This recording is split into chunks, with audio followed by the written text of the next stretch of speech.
Hey folks, I want to show you real quick how to lay out your gearbox. This is one approach to making your shiftable transmission. It's not the only approach, but it's one that seems pretty intuitive to me. So I am working off of some of the specs posted for the Vex gears in the design brief on Canvas. So I will be using, I'll probably use the inch measures in Onshape.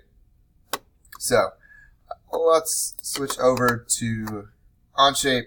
I got an example pulled up here, and I'm going to start with the sketch on the top plane. Rotate around and see the top plane, and kind of like the skeleton diagrams for gearboxes that we've looked at before, I'm going to essentially make, I'm going to center my input shaft. I'm essentially going to make profiles of the axles. Now, if you're using the Vex stuff, you probably remember that the axles are rectangular profile. They are 1/8 of an inch thick, so I'm going to make this short side 0.1 millimeters. Let me convert that to millimeters real quick. They are 1/8 of an inch, which corresponds in this case to 3.16 millimeters. I'm going to use the equals constraint to make sure all these axles are the same thickness. And I'm not going to worry about the length right now. That's going to come here in a minute. But here I've got essentially the outline for my input shaft from the motor. Here I've got my lay shaft, and here I've got my drive shaft that would go out to the wheels or differential or whatever else I've got. So, if you remember working with Vex, there's these little collets that can be used to place items along an axle. So what I'm going to do to represent those collets is just look at a rectangular profile. So for example, if I want my input shaft gear to be close to the edge, it can't be exactly on the edge because I've got to have a collet to place that. So I'm going to create a rectangle.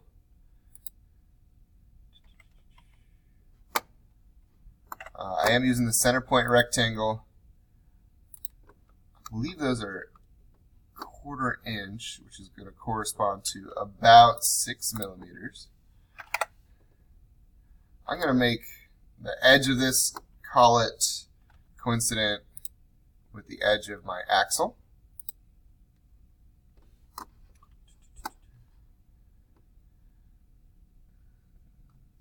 think they're about 1/2 inch diameter, so that'd be more like 12 millimeters. And that's going to be essentially a spacer for where my gear is located. You probably want to pull in more exact measurements when you actually lay this out yourself, but this will help us place where the gears are. I'm not going to make the gear here. I'm going to use one of the CAD models that have been imported from the Vex library, but I am going to create a rectangular profile for where my gear is going to be located. And so it's going to essentially touch the collet. Let's see if I got specs for how thick these guys are. 1/4 inch, 0.25 inches. They're about the same width as those collets, 6.35. So that's going to represent my gear. And I'm going to go ahead and dimension what that gear is going to be. Now, of course, the actual measurements you would use here depends on the ratios you're trying to achieve between the input shaft and the lay shaft, and of course, ultimately your drive shaft. So I'm going to start here. If I want to gear up torque, I probably want to start with a relatively small gear. Let me start with the 36 tooth gear, which is 3.81 millimeters. So that is the reference diameter of that gear. I already forgot what it was. I'm just going to drag this lay shaft down here so it's spaced off a little bit. So with this, I can kind of create what my gear is going to look like. And so I'm going to save my sketch. Actually, I'm going to go back into my sketch. I'm not actually making this gear right here, so it's probably a good idea, just to make things easier, to use the construction line tool. hide that stuff. And I'm actually going to... No, that's good. I'm going to save the sketch. Now this is a rectangular profile for the axle. And so I'm going to do Shift Extrude. I'm going to drop down. I'm going to do a symmetric extrude. It is square, so what do we say that was? 3.16. That's going to be, let me unhide my sketch. That's going to be the axle for my input shaft. I can take a profile here for the collet. Actually, let me go into my sketch because the axle of the collet, the center axis, is circular, not square. It's got a set screw that holds it to the axle. I'm going to do a corner-to-corner rectangle and have a slight offset. And you can measure what that offset is exactly, because when I come in here to do a revolve to make that collet, let's see, I need an axis for my revolve, so let me drop a construction line through the center of this. I want to revolve around that axis. That's going to make that circular collet around a square axle that the gears will fit around. I probably made that hole for the collet a little bit too big. But that's enough for modeling this. Because the trick I want to show you guys here is how to position the gears in place.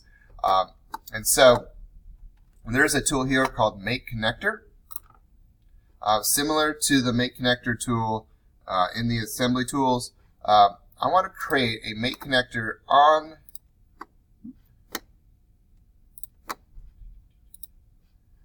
from this circular collet. So I want it to be centered in the axle. And I want that to be owned not by the collet, but by the axle. That is going to be a place where I can position the gear exactly where I want it to go. So let me switch over to an assembly. I'm going to create an assembly and show you how this will work. So let me go to Insert. Here's my gearbox example. I'm going to stick that in there. And let me grab a 36-tooth gear. Let me try that again. I don't know about you, but I always forget to hit the green check mark to save my insert there. So I can now take this collet out, replace that by an actual collet if I want to, but now I can use the mate tools to attach this gear exactly where I want it on the axle. And so that'll let you place the lace shaft and drive shaft gears in line with these gears using the pre-modeled gears from the VEX library. So you can do pretty much the same thing for your lace shaft and drive shaft. Just real quick, if I'm laying that out in my sketch, so I got kind of this master sketch I'm using to create stuff. Let me drop a center line. That is a construction line, not an actual line down this lace shaft axis. Let me create another center point rectangle. It's going to be my collet to space things. And I'm going to use the equals constraint to make sure it matches the collet that I already have. And I already know that my gear here needs to line up with the gear represented here. So I'm going to use a vertical constraint to make the lines of my collet line up. That way I can do a center point rectangle. And I want that center point rectangle, let me switch it to construction lines, I want that to mesh with, the gear using the reference values that we have already selected.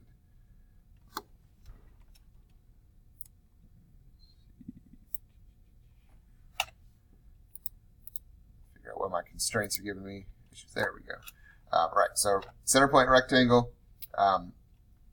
construction line since I'm not going to actually model this gear. And of course, it should match the same width, so I can just drag that corner over, snap it to the existing corner. And now I've got two gears that should mesh pretty well. Now, thinking about ratios, I can control the size of this gear by how I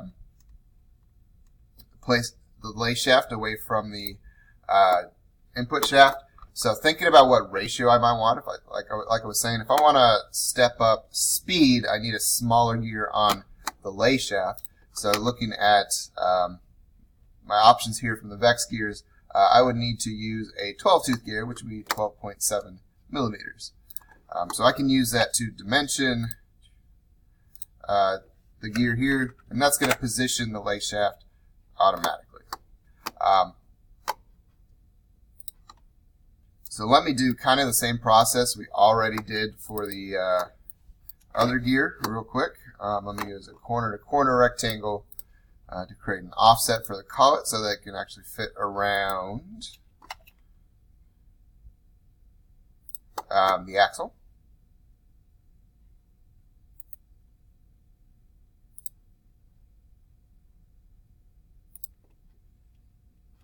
There we go.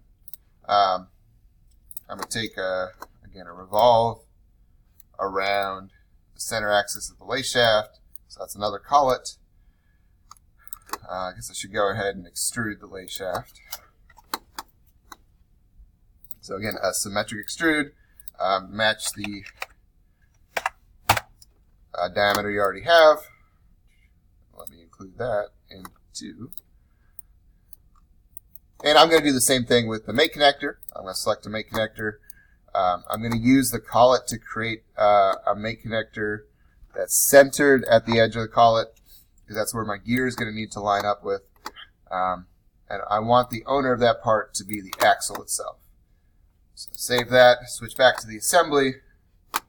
Let me go ahead and insert. Let me delete this and insert the whole assembly so we have access to everything. That way when I insert this, everything is going to be lined up exactly how I want it. So I need, what did we say, 36-tooth gear, let's see, and a 12-tooth gear. Perfect. So I can mate the axle hole of the gear with the mate connector already made.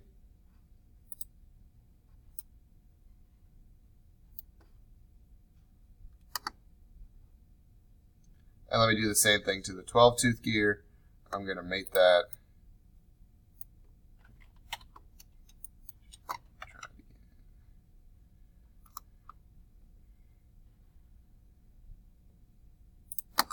Go. That's that guy. Switch that around. Let me save that and do another mate connector here.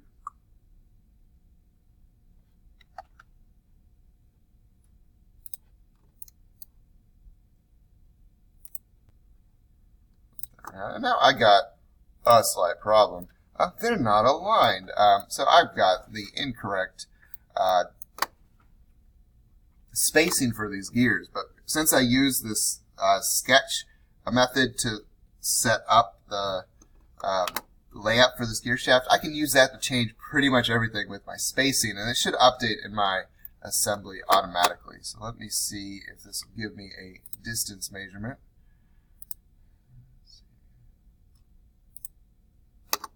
Alright, so the distance between these edges is actually 9.73 millimeters. So let me switch back to my example here. I'm going to go into my base sketch. And so I need to make this 9.37. That's going to update. Bam. Let me go back to my assembly.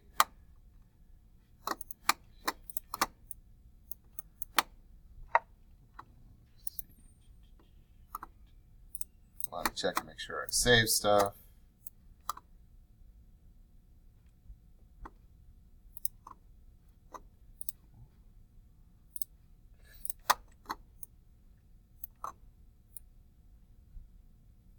There we go. Okay, and that should result in your gears lining up a little bit better. I didn't actually do the mate connector.